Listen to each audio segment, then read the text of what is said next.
rejoice in God with you. Oh, see Jesus and shout the victory.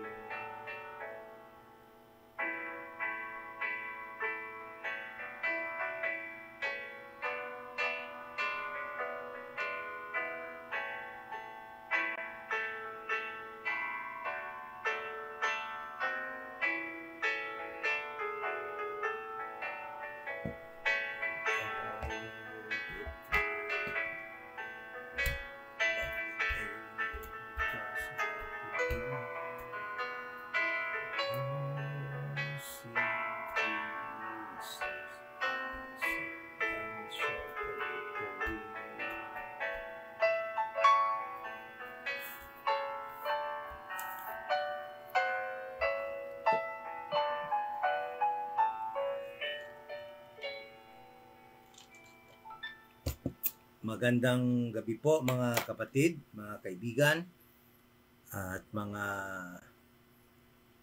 kasama sa pag-aaral ng ating Bible, King James Bible, rightly divided.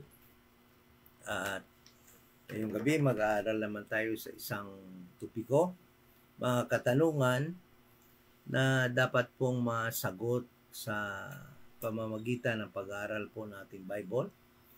At alam naman po natin na itong topic na ito, Revelation chapter 3:20, ay isa sa mga most common na ginagamit ng mga ating mga denominations upang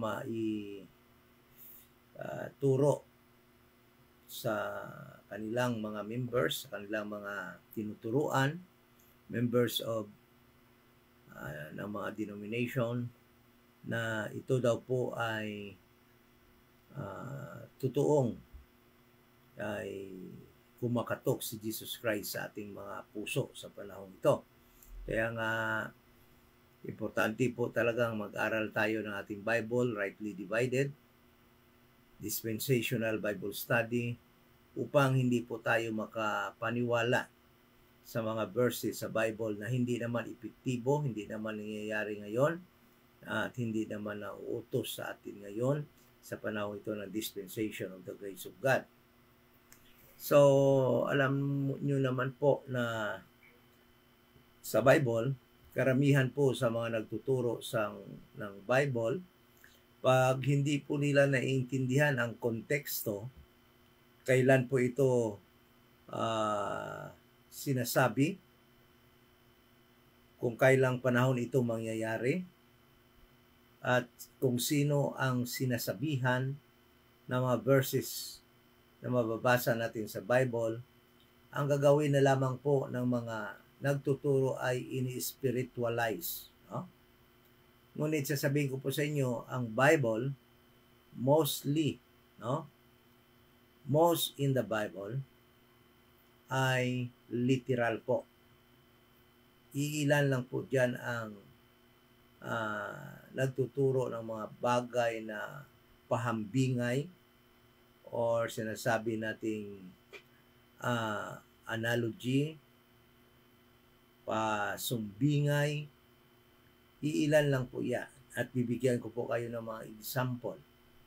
Karamihan po sa Bible ay literal na mangyayari, totoo na mangyayari, at hindi po spiritual, at hindi po karamihan sa Bible ay analogy. Pero naman pong mga analogy lamang, kagaya po ng verse na nagsasabi na si John the Baptist, habang nakikita niya si Jesus Christ na papalapit sa kanya at magpapabaptize sa kanya, anong sabi ni John the Baptist? The Lamb of God, no? Sabi niya doon na naglalakad papunta sa kanya. Ngunit the truth is that hindi po karniro yung nakikita ni John the Baptist, kundi totoong si Jesus Christ, at ipinasumbingay lamang niya si Jesus Christ as the Lamb of God. Dahil nga po, yan nga naman ang trabaho ni Jesus Christ, para siyang lamb, para siyang karniro, na i-offer in the future, no? Nung makita siya ni John the Baptist, in the future, in the near future, Jesus Christ will be killed at siya ay inahalintulad sa lamb or karniro na ihahalad po or sa sacrifice para sa humanity. Okay? So, yan po ang tinatawag nating analogy. But most in the Bible talaga ay literal at mangyayari. Kagaya na lamang po ng verse natin ay pag-aaral ngayon. Pag-aaralan ngayon, yung Revelation chapter 3 verse 20. At karamihan po sa mga nagtuturo ng Bible ay ginagawa po itong spiritual. Na ngayon daw si Jesus Christ, pag nabasa mo yung verse na yon, Revelation chapter 3:20, at that time mismo, Jesus Christ is knocking in your heart. So, sila din yung may sabi na yung heart din daw ay pintuan. Okay? Ay nagiging pintuan na yung heart. Sila din yung mga gumagawa ng mga ganong katuruan. Okay? But the truth is, that verse is actually literal. That will happen in the future. All we have to do is to know when it will happen. So, alam naman natin, kaya nga importante yung pag-aaral ng Bible dispensationally, kung anong panahon mangyayari yun. To tell you frankly, Revelation 3:20 is not happening today. Hindi yun nangyayari ngayon. Dahil alam naman natin na ang Revelation is a book in the future. Book of the future. Okay? Sa future pa yan mangyayari during the 7 years tribulation. And since the 7 years tribulation, hindi pa nangyayari at hindi pa nangyari at hindi pa nangyayari. Hindi nangyari nung nakaraang panahon. Hindi nangyayari ngayon. So, ibig sabihin, the tribulation period will happen in the future after the rapture of the church, the body of Christ. Doon po yan mangyayari ang book ng Revelation. So, ibig sabihin, yung instruction na yan will be effective or mangyayari in the future during the 7 years tribulation period. Okay? So, before tayo magpatuloy, mag-dive in sa ating pag-aaral sa topic na ito, Revelation chapter 2:20, kung si Jesus Christ ba talaga ay kumakatok sa mga puso na sinasabi nilang pinto ng tao. Okay? Ay magpapakilala po muna tayo muli. Ito nga pala Iloilo Dispensation of Grace Bible Church. Andito po tayo sa 7040 7th Street, Lawan Village, Balantang Haro. Yan po yung lugar kung saan tayo fellowship congregationally sa ating pag-aaral ng Bible, King James Bible 1611. At yan pong lugar na kung saan tayo nagba-Bible study. At salamat sa inyong pag-join sa gabing ito. Nawa po ay nasa mabuti din kayong kalagayan sa inyong health,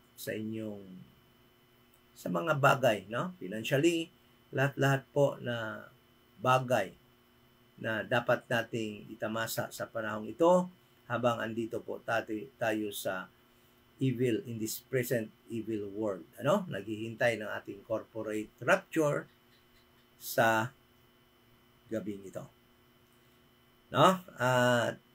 Sa ating pag-aaral sa gabing ito ay bago po tayo mag-umpisa, let us pray. Ama na banal, salamat po sa opportunity kasama aking mga kapatid online sa pag-aaral ng iyong mga salita at nawa po ay magkaroon kami ng kaliwanagan dahil alam po namin na itong verse na ito ay matagal na naituro sa maling pamamaraan. Matagal na tinuturo ng mga denomination sa maling pagkaintindi. Kaya po sana ay maging maliwanag sa amin ito pagkatapos ng aming Bible study nito. Salamat po sa mga kapatid that are online, but higit sa lahat, salamat sa inyo sa kaligtasan na iyong binigay sa amin na libre po lamang, at yan ay pinaghirapan na iyong only Son, bigating Son, Jesus Christ, who died at Calvary, suffered a lot of pain, even death, upang kami po na hindi mga righteous, ay magiging righteous sa iyong paningin at makatanggap kami ng eternal life sa pamamagitan ng kanyang pag-offer, ng kanyang buhay, pagtulo ng kanyang dugo upang ma-atone kami sa aming mga kasalanan. Salamat po sa gabi ito. We pray in Jesus' name. Amen. So let us read the verse. Let us read the verse. Revelation chapter 3 verse 20. Sabi po dito, behold,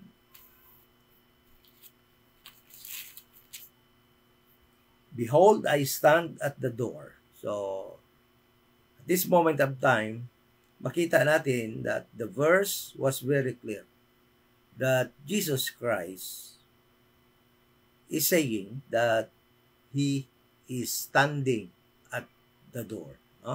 I stand at the door and knock. And at the same time, knocking. Nagtutok-tok po siya sa pintuan. Okay? If any man hear my voice and open the door, so the sound of his knock must be heard. At yung nakakadinig noon sa kanyang pagkatok sa pintuan, sabi niya dito, then will open the door, I will come into him. Papasok siya and will sup with him and he with me. And Jesus Christ himself will eat together to those within the house. Kasama lahat ng ando doon sa house, ando doon po ay makikikain si Jesus Christ. So, sa panahong ito, ako po ay 30 years in denomination, Baptist denomination. Itong verse na ito ay masyado po itong na-abuse at nagamit sa maling pagtuturo, maling pagkukumbinsi sa mga katauhan. At marami po talagang naloko, sabihin na natin, dahil sa maling pagtuturo ng mga nagtuturo ng mga Bible. Na ito daw po ay ginagawa nilang spiritualize, na yun, kumakatok nga raw si Jesus Christ sa ating mga puso, ay kung buksan daw po natin ang ating mga puso, ay papasok si Jesus Christ doon. Iwan ko lang kung magkasya siya. At sabi nila, yung spirit, it is by faith. But the truth is, sabi ni Jesus Christ dito, siya mismo papasok. At hindi naman natin alam how big Jesus Christ. Ano yung height niya, kung sakaling bumalik na siya sa mundong ito, hindi naman natin siya makita physically dahil tayo nga ay mga members ng church, the body of Christ. And before that event, during his second coming or return in this earth, we, members of the church, the body of Christ, are already in the heaven, enjoying our eternal place in heaven. Okay? Kaya hindi natin alam. But the truth is, paano papasok si Jesus Christ sa puso mo? Okay? At yun ang sabi nila, it is by faith. So, the truth is, this verse been taught for so many years. At naniniwala naniniwala ang karamihan sa atin, even me myself, naniwala during the time when I was in Baptist denomination that Jesus Christ is in me because of this verse. Because I opened my door. Iwan ko lang, no? So, and I accepted him as my Lord and Savior. This verse always will be paired, no? I-prepare karamihan ito sa John 1:12. But as many as received him, to them gave he the power to become the sons of God. Palagi talaga itong kasama. At ito yung mga ginagamit ng mga Baptist and other denomination to win soul. Alright? Sa pamamaraan nito, the truth is marami pong naluko sa pagpaniwala sa verse na ito na si Jesus Christ ay pumasok na sa ating mga puso. The truth is Jesus Christ ay hindi po magkasya sa ating mga puso dahil literal, physical po ito na mangyayari when in the future during the tribulation period. Bakit po natin alam na sa tribulation pa ito mangyayari? Dahil the book of Revelation is Jesus Christ's instruction to them, no? To the members of the church, the little flock, to the members of the church, the Messianic church, no? Messianic church, little flock, iisa lang 'yon. Yan yung church na itinatag ni Jesus Christ sa Matthew chapter 16 verse 18. Yan yung little flock. Later on, tinatawag yan sila ng Messianic Church.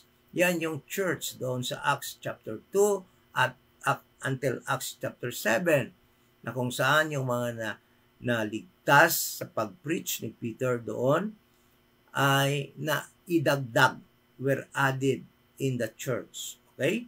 According to the book of Acts. So, yan yung church na yan. So, alam naman natin na ang Revelation is God's instruction for the people, His earthly people, that will go through the 7 years tribulation. Kaya, kung itong libro na ito ay instruction para sa 7 years tribulation, ibig sabihin, hindi tayo pwede kumuha ng mga instructions dito upang i-apply natin sa ating panahon ngayon ng dispensation of the grace of God. So, ibig sabihin, whatever written in this book will happen during the 7 years tribulation. And so with this verse, Revelation chapter 3, verse 20, ay mangyayari po ito sa tribulation period hanggang sa pagtapos nito.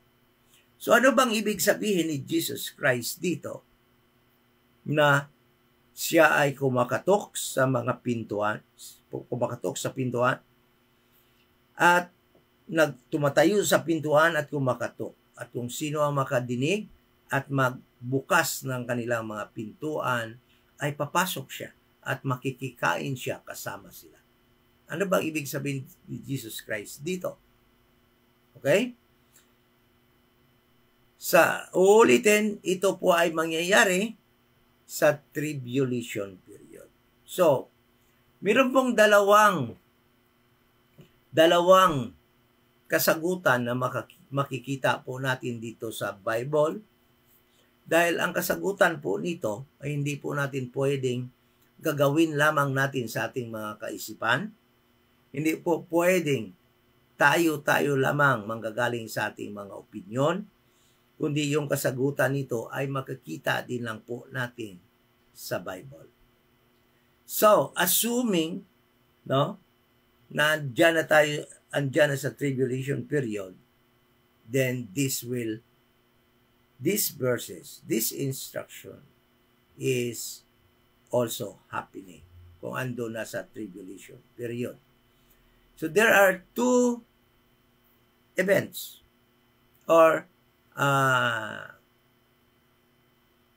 ibig sabihin nito, there are two books and chapter.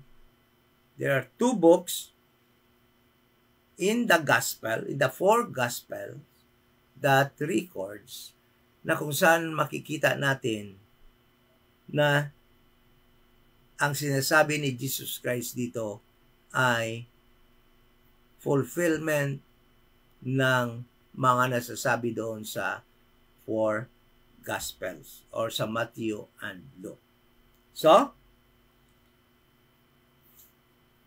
alam niyo, Jesus Christ sa kanyang earthly ministry is actually confirming what was promised to the Jewish people, what was promised to his earthly people. And at this moment of time, Jesus Christ, no, promised in the book of Acts, in the book of Luke, in chapter 12 of the book of Luke, that in the tribulation period, he will be in his second coming, no?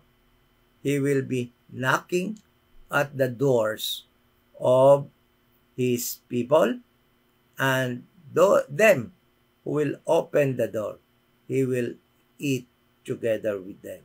This is literal. Okay? Hindi itong Revelation chapter 3 verse 20. Hindi ito ang sinasabi ng mga nagtuturo sa mga denomination that we at this moment, in this period of this dispensation of the grace of God, by the time we read this verse, we must open our heart. How to nagtataka ko how to open my heart, and receive Jesus Christ. Then paano siya makakain doon sa loob ng ating heart? How can Jesus Christ eat food or a meal in our heart? No? Kasi pag yung tinuturo ng mga pastors, mga denomination ngayon, na bubuksan natin yung ating puso dahil papasok siya na kumakatok sa ating puso. Assuming totoo yun, then the question is, paano naman mangyayari yung kakain si Jesus Christ? Paano siya kakain?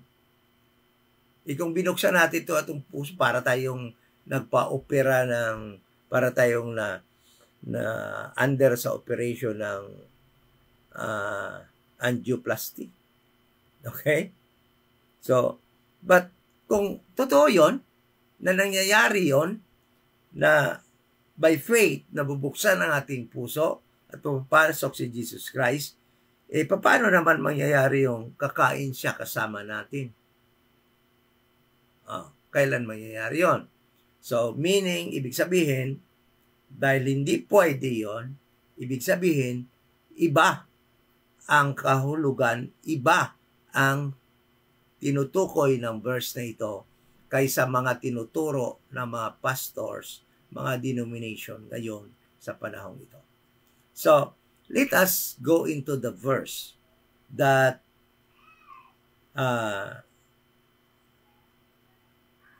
what we call this, Let us go into the verse that says parallel to this verse. Okay? Or the saying with this verse. Kaya nga, itong verse na ito, Revelation chapter 3:20, ay fulfillment lamang dahil mangyayari na ito sa tribulation ng Luke chapter 12. Let us go to Luke chapter 12. Luke chapter 12. Sabi po dito sa Luke chapter 12, verse 36. Verse 36. Sabi po dito, let us begin in, verse 36. Let us read first. Verse 32. Sabi dito, fear not little flock. So, ang sinasabihan dito ni Jesus Christ ay yung mga members ng church, the little flock. Yun yung church na itinatag ni Jesus Christ sa Matthew chapter 16 verse 18. Yan yung members doon, yung mga members ni John the Baptist dati. Dahil nga si John the Baptist, yung mga members niya, yung mga nabaptize niya, later on became Christ members sa kanyang church, the little flock. So sabi dito sa kanila, for it is your Father's good pleasure to give you the kingdom. So it is God's pleasure to give to them the kingdom. What kingdom? The earthly kingdom. Christ's kingdom in this earth. The 1,000 years reign of Jesus Christ. That kingdom will be given to the little flock. That is why Peter and his companions and all others members of the church, the little flock, will be with Christ in his 1,000 years kingdom or rule over this earth. Okay? So sabi dito ni Jesus Christ sa kanila, verse 33, sell that ye have and give alms. Provide yourselves bags which wax not old, a treasure in heavens that faileth not, where no thief approach, neither moth corrupted. For where your treasure is, there will your heart be also. Let your loins be girded about, and your lights burning. So, at this moment of time, when Jesus Christ told the members of the little flock to sell all that they have, what was Jesus Christ in mind? Jesus Christ at this moment of time had in his mind the tribulation period. Alam ni Jesus Christ na the next event that will happen, that will be experienced by these members of the church, the little flock, is the tribulation period. That is why Jesus Christ told them that during that period of tribulation period, it is better for you to sell all that you have because it is an investment for the kingdom. Because in the kingdom, you will receive what? You will receive, sabi niya dito,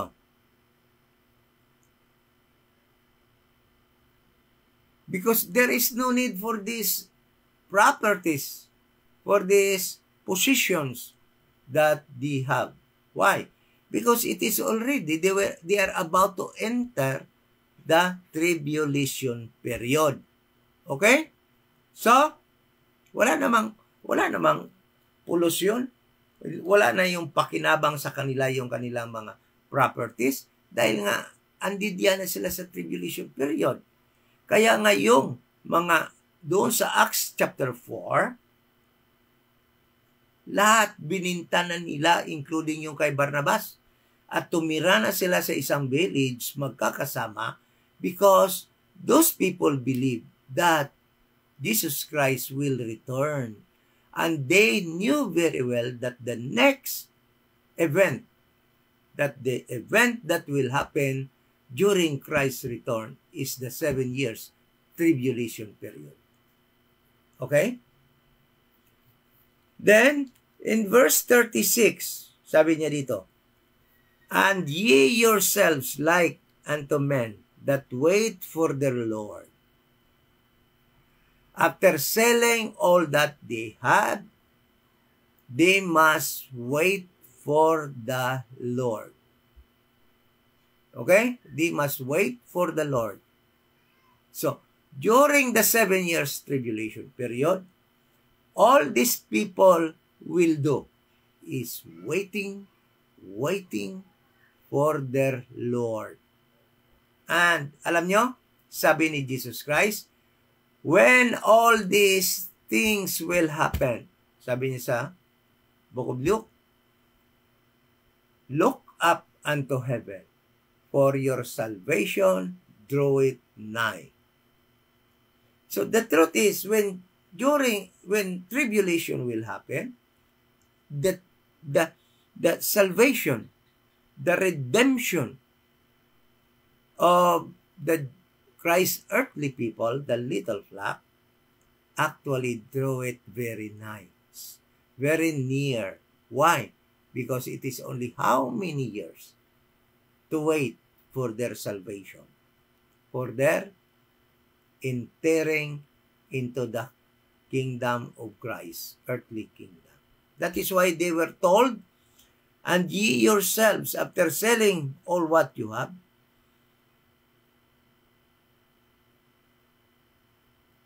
and ye yourselves like unto men that wait for their Lord, when he will return from the wedding, that when he cometh and knock,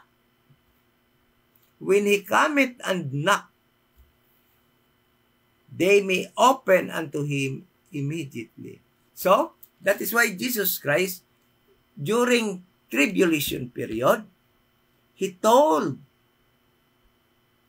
the members of the church that are in 7 churches in the book of Revelation, the place where God will keep them and nourish them for final 3.5 years of the tribulation period, to watch. Behold, sabi niya, I stand at the door and knock. So sabi niya dito sa Luke chapter 36, you have to wait for your Lord. Then, kung kailan, when will he return from the wedding, that when he cometh and knock, they may open unto him immediately. Okay? Listen to this. Verse 37. Blessed are those servants whom the Lord, when he cometh, shall find watching. Sabi niya, masaya, happy, yung mga servants that are watching for the coming of their Lord during that 7 years tribulation period. Why? Verily I say unto you, that he shall gird himself and make them to sit down to meat, and will comfort and serve them. You see? Why? Why Jesus Christ told them in Revelation chapter 3 verse 20 that, behold, I stand, because Revelation is already tribulation period, and it is the time that Jesus Christ will return as a thief in the night for his earthly people. And they must wait, because any time Jesus Christ will arrive from heaven together with his army, and he will visit their house and knock their house. Alam nyo? Si Jesus Christ, pagdating niya dito, sa kanyang pagkatapos ng 7 years tribulation, pupuntahan niya itong mga naiwang buhay na makanyang pinoprotektahan doon sa Asia, na kanyang itinago doon at ninarish niya ng 3.5 years, ay kanyang bibisitahin sa kanilang mga tahanan kung saan sila nakatira doon, at physically Jesus Christ will knock at their door, and those who will open the door, Jesus Christ will enter into their house and sup with them or eat with them. But listen to this. You should not prepare they should not prepare a food for Jesus Christ. Why? Listen to this. Because in Luke chapter 12, verse 37, sabi dito, and I say unto you, that he shall gird himself and make them to sit down to meat. Jesus Christ will knock, and those who will open their house, Jesus Christ will enter into their house and sit down to eat with them, and will come forth and serve them. Who will serve them? Jesus Christ himself. He will serve those people in the house that will open their door and will come and will welcome Jesus Christ into their house. Kasi alam nyo, itong mga tao na to during the time, they were actually in state of, sabi na lang natin, kaguluhan. That is why Jesus Christ himself will bring meat and will cause them to sit and dine with him. Okay? Kaya, yun, itong verse 36 and 37, no? The truth is, this was spoken by Jesus Christ, and this will happen in tribulation period. Kaya sabi ni Jesus Christ, behold, sa time na ito, during Christ's return, He will knock at the door physically. Kung saan man nakatira itong mga bahay na ito. And definitely, I believe that this will happen in the place where Jesus Christ will bring them with a great two eagle wings, na kung saan sila ililipad ni Jesus Christ, at there in that place, Jesus Christ will nourish them for 3.5 years. The last part of tribulation period. So, ibig sabihin, mangyayari itong Revelation chapter 3:20, by the time the 7 years tribulation will end, Jesus Christ will return and will gather His people and will bring His people in Israel, in Jerusalem. Okay? And these people that are natural people during the time will enter into Christ's 1,000 years kingdom and will procreate there and will produce many people. That is why ang dami na namang tao hanggang 1,000 years reign of Jesus Christ. Okay? That is, isa yan sa fulfillment ng Revelation chapter 20 ng Luke chapter 12 verse 36 to 37. Okay? Hindi yan yung sinasabi ng mga pastor ngayon, magbukas tayo ng ating mga puso dahil kumakatok si Jesus Christ sa ating mga puso. Hindi po yan. Literal po yan ng mga door. Nakakatok si Jesus Christ sa kanyang pagbalik mula sa heaven upang establish ang kanyang mga kingdom, ang kanyang 1,000 years kingdom. Pupuntahan niya itong mga members ng Little Flock na kanyang tinago doon sa lugar kung saan niya dinala upang inaris niya ng 3.5 years. And I do believe in the 7 churches in the book of Revelation, doon niya yan dadalhin yung mga tao na to. Doon din niya ito pupuntahan at kanyang dadalhin doon sa Jerusalem. Okay? Sa Israel, dahil nga most of these people are Jewish. They are the remnant of Israel that will be saved during the 7 years of Jacob's trouble. Okay? So, ano pa? Ano pa na mga, yung pangalawang event or salita ni Jesus Christ na fulfillment din ng Revelation chapter 3 verse 20. Babalik tayo doon sa Matthew chapter 25. Yung book of Matthew chapter 25 is also during Christ's return. Okay? Ito na yan.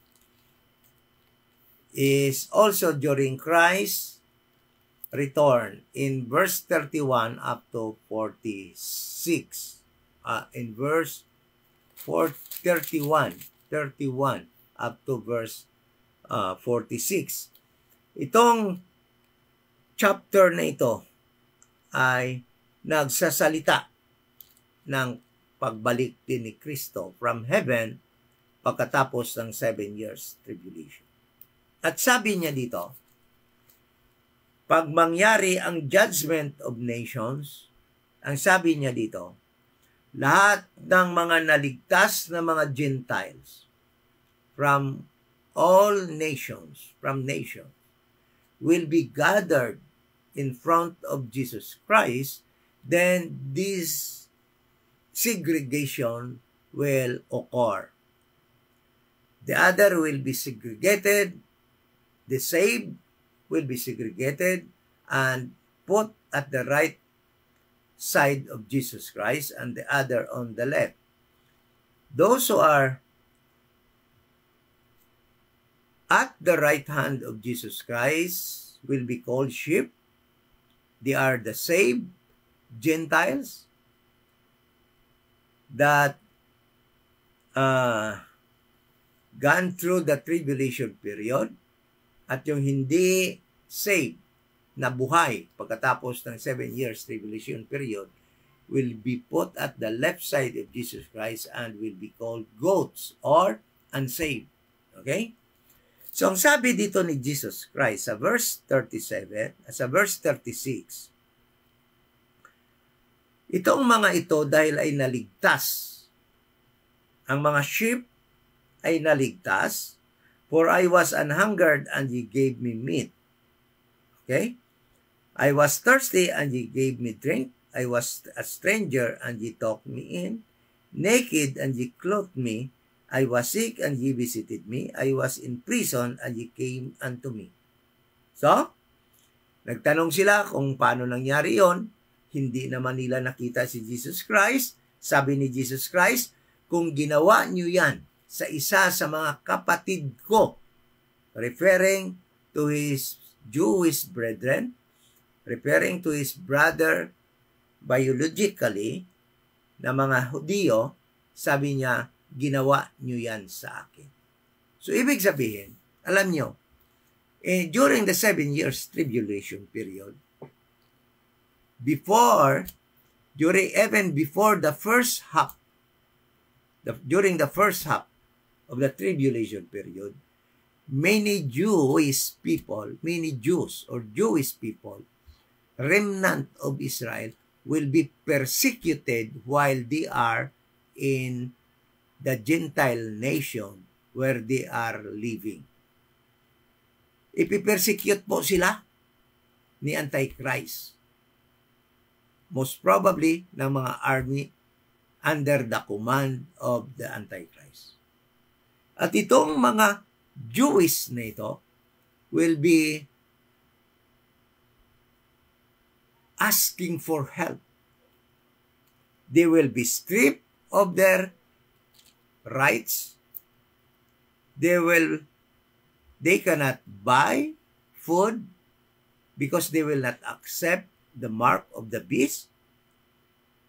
They cannot buy water to drink. They cannot buy food. They cannot have their residence. They will be stripped of their residence.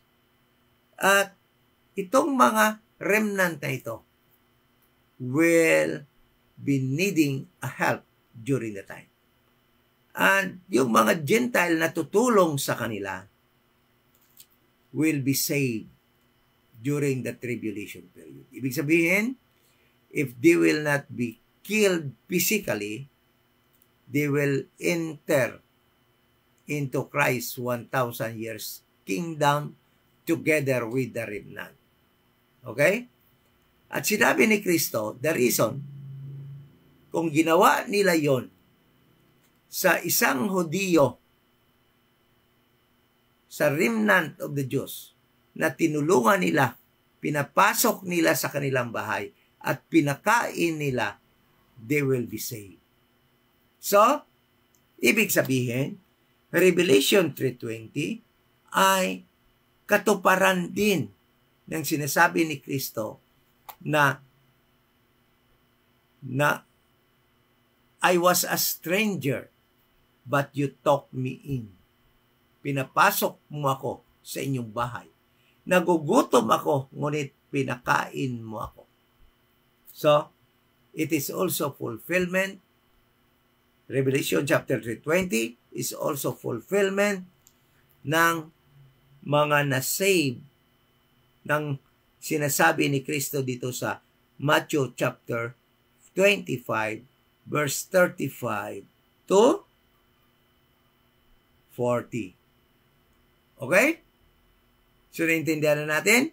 Kasi, yung mga Hudiyo na nangangailangan ng tulong sa panahong ito ng tribulation period, kung tatakbo sila sa kanilang mga kapatid din na brethren, ay sa kanilang mga Jewish brothers, kailangan nilang tulungan nila ito. Pag tumakbo sila sa mga Gentiles,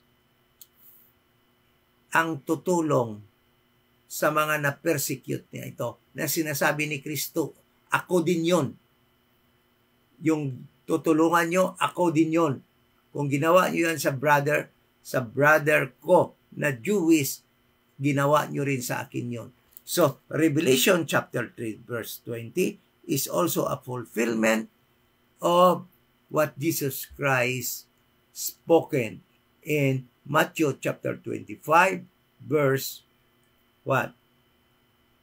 35 to 40. Na yung tumulong sa mga nagugutom at nagpapasok sa kanilang mga bahay ay maliligtas. So para na rin si Jesus Christ ay kumatok sa kanilang mga tahanan at nag-open sila ng kanilang mga tahanan, pinapasok nila si Jesus Christ or any Jew, remnant Jew during the tribulation period. Kaya parang si Jesus Christ na rin yun. At kakain siya kasama nila. Okay? Nakuha na po natin. Ano ibig sabihin ng Revelation chapter 3 verse 20? The truth is,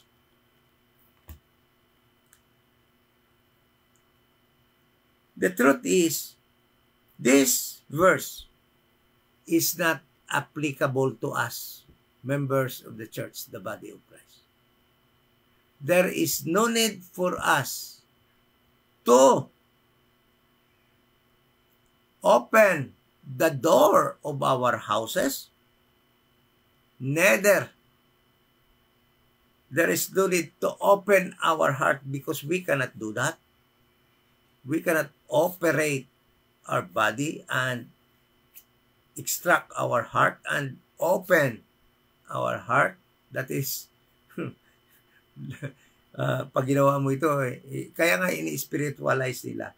But the truth is, this will only happen to the church members of the little flock during the tribulation period. And the Gentile people, okay? And the Gentile who will help the Jewish people, the remnant, who will be in trouble during the Jacob's trouble, 7 years tribulation period. The truth is, Jesus Christ, the Spirit of God, is in us, not by opening our heart. But the truth is, it is by believing the gospel of the grace of God. So, Revelation 3:20 is not for the church or for the people living in this dispensation of the grace of God. So, how can we have Jesus Christ in our heart? Not by opening our door. Listen to this. Listen to this. 1 Corinthians 15, 1 to 4. 15, 1 to 4. Ephesians chapter 1. Ephesians chapter 1. This is God's procedure for us to have Christ in our heart. Listen to this. Ephesians chapter 1, verse 13. The Bible says that, in whom ye also, after that ye heard the word of truth. We heard the word of truth, not knocking at the door. After we heard the word of truth preached to us by any member of the church, the body of Christ, by any ambassadors of Christ, of this dispensation of the grace of God, or by reading the Holy Scriptures, the Bible, we can have the Spirit inside us. Okay? Not by hearing the knock at the door, but by hearing the word of truth, we can have God in our heart. We can have Jesus Christ in our heart, but not to eat with Him. Okay? Kasi doon sa Revelation chapter 20, Jesus Christ will eat together with them. But sabi niya dito, after that ye heard the word of truth, the gospel of your salvation. What we must hear so that Christ will enter in our heart. Not His knock at the door of our houses, not His knock at our heart, no?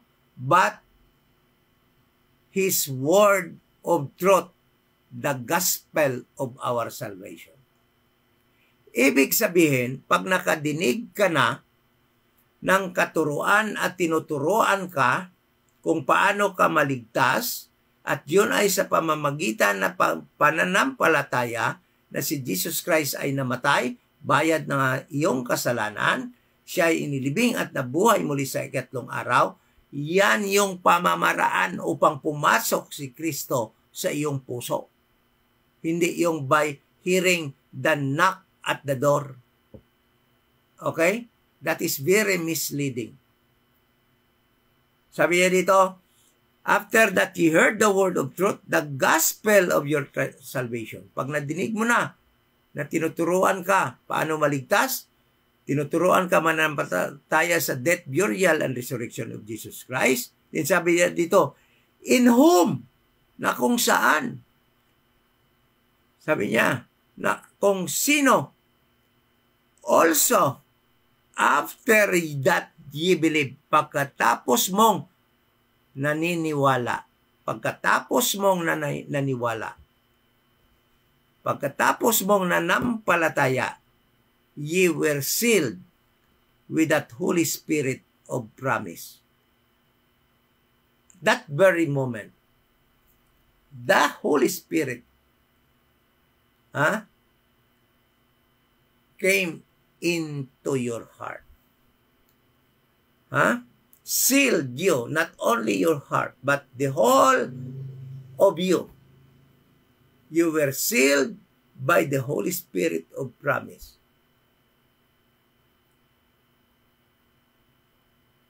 That is why you cannot sin no more. You cannot sin anymore because you are sealed by the Holy Spirit of promise. Okay? By believing the gospel of the grace of God, after hearing that, and by the time after we believe, you were sealed by the Holy Spirit of promise.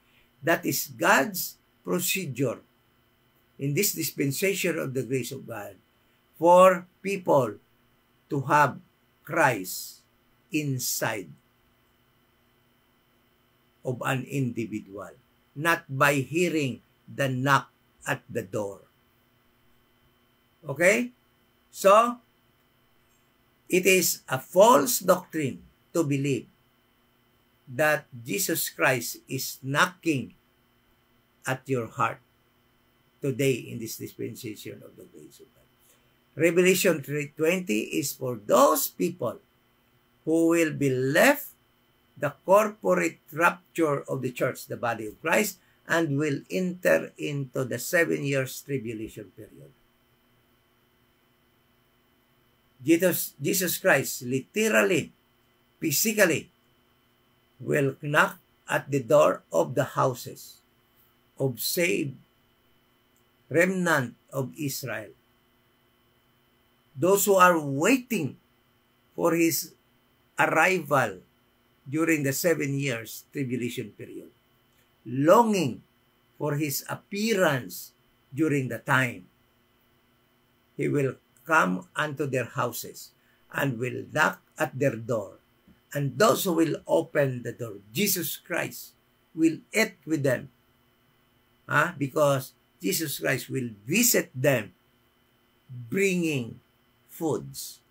Not that they will prepare food for Jesus Christ. Kaya kung kayo mga pastor, pag bumisita kayo sa bahay-bahay ng mga members nyo, kayo magdala ng pagkain. Maya naman kayo. Kukuhanan nyo na ng tithe. Kukuhanan nyo pa ng offering, mission offering, building offering, birthday offering. Pag nagpunta kayo, papakainin pa kayo. Maya naman kayo. Kayo magdala ng pagkain. Pag nagbisita kayo. Gaya ni Jesus Christ, ano sabi niya? We will sit with them and will serve them. Why they will serve? Why Christ will serve them? So that they will be at peace from their fear. Alam nyo, itong mga tao na nasa tribulation period, araw-gabi nasa takot because of the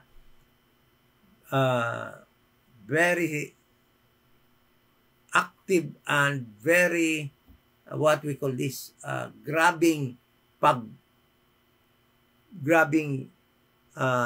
persecution, very hard persecution from the Antichrist.